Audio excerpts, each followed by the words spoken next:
Je voudrais d'abord préciser qu'en tant que syndicat, le CELS, nous concernant, nous n'avons jamais été contre un pacte de stabilité. Au contraire, nous sommes pour le calme dans nos écoles, pour la quiétude dans nos établissements.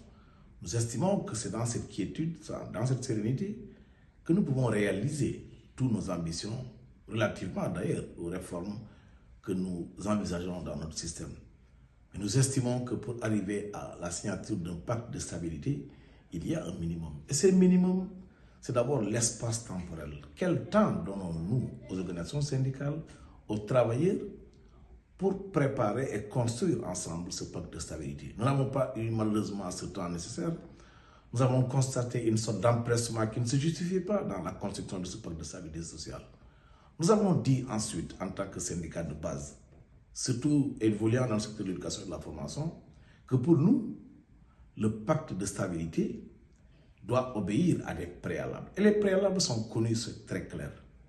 Il n'y a pas meilleur pacte que le respect des accords qui sont signés depuis 2003, 2018 et 2022.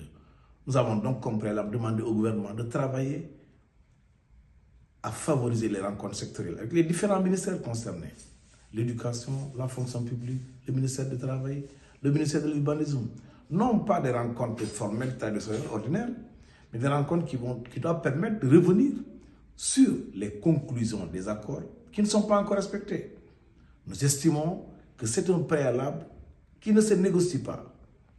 Mais autre préalable, à quand le gouvernement doit signer les décrets relativement à la correction de la situation des enseignants décisionnaires? Nous n'avons eu aucune réponse. Nous n'avons pas non plus de réponse sur les interpellations liées à la formation des chargés de cours, au budget des établissements, au déficit d'enseignants, de tables-bancs, de manuels scolaires, mais également aux abris provisoires.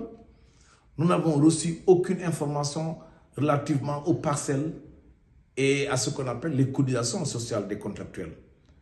En somme, le pacte ne nous a pas permis d'être mis en confiance. Nous ne sommes pas rassurés. Au contraire, le pacte, il fait peur. Dans le pacte, il y a des éléments clés qui frappent et qui font peur. Trêve sociale, obligation de réserve, qui renvoie à quoi? À une sorte de musulman. Silence les travailleurs, silence l'organisation syndicale, et les travailleurs vont continuer à moisir. Non, nous avons estimé qu'il était de notre devoir de nous lever pour dire non. Nous sommes complètement en porte-à-faux avec ce pacte-là, parce que nous estimons que nos préalables, nous estimons que les préoccupations des enseignants, les préoccupations de l'école sénégalaise ne sont pas prises en compte et que cet empressement ne se justifie pas. Voilà ce qui justifie notre position au niveau du CELS et au niveau du G7. Nous l'assumons. Nous estimons d'ailleurs que par rapport à ça, nous devons aller dans le sens d'une évaluation de ce qui s'est passé pour qu'en tant que cadre dans le G7, en tirer toutes les conséquences relativement à ce pacte qui vient d'être signé et qui, une fois encore, ne nous engage pas parce que nous ne sommes pas, et par devoir, nous ne sommes pas disposés, mais à sacrifier les enseignants